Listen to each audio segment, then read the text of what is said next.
Hi everyone, thanks so much for joining me. I am so excited to be showing you this new stencil. It's called the Paper Creator Floral Stencil, and I'm showing you the sample here. I was so excited and so jazzed that I had to show you guys, but the quality of our stencils is more like that one.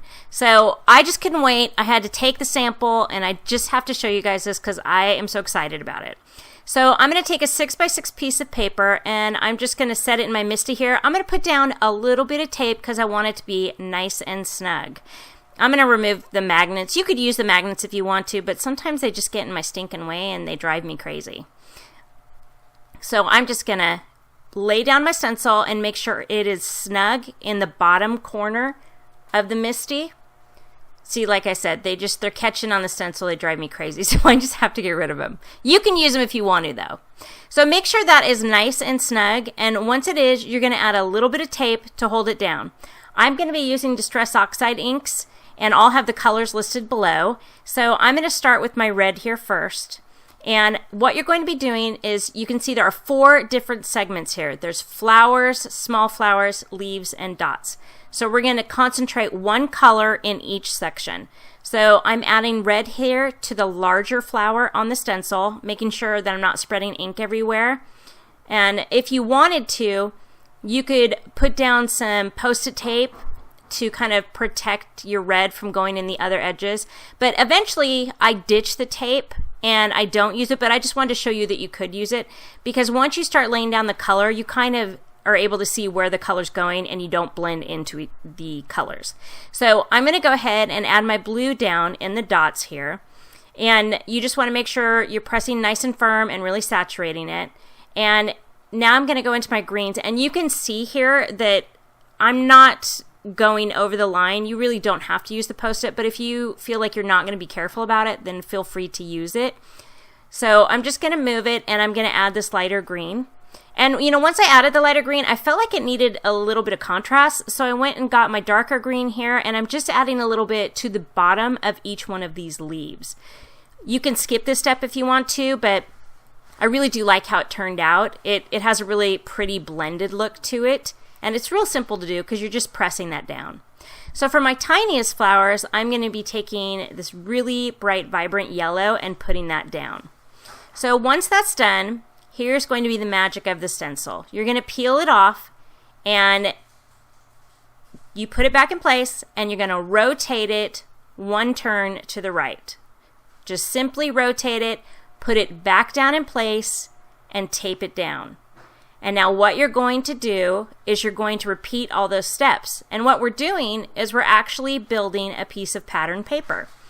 Just by rotating the stencil each time, we're able to create a pattern. So now that we're done, we're going to rotate it again one more time, put it back down, tape it, and repeat the process all over again.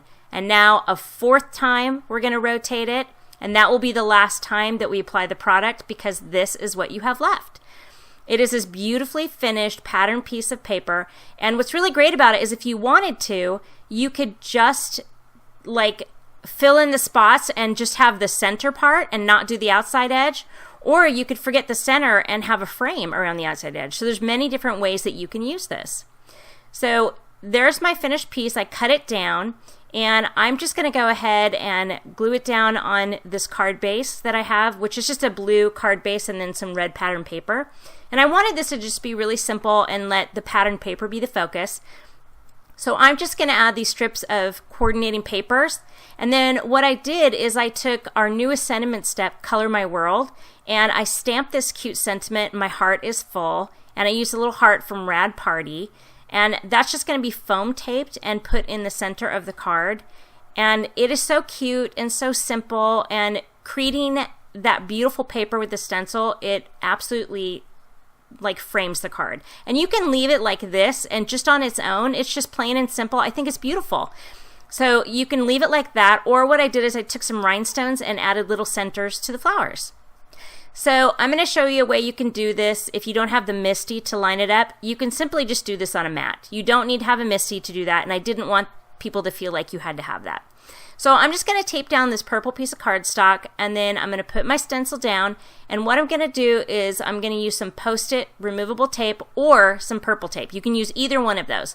So I'm going to use the purple tape, and I'm going to tape it down, but what you want to do is that bottom corner, you want to make sure your bottom corner of your stencil lines up perfectly with the bottom corner of your paper. And that's going to be your guide every single time that you rotate it. So I'm going to take my Wilted Violet Distress ink, and I'm just going to go ahead and go over the entire stencil. So once that's done, we're going to peel it off, and we're going to do just like we did before. We're going to rotate it one turn to the right, and we're going to use that bottom corner to line that back up with the bottom corner of our paper. You're going to tape it down and repeat the process. That's it. So you're going to, once you're done with that, you're going to pick it up, you're going to rotate it once again, and then put it down, making sure that bottom corner is lined up.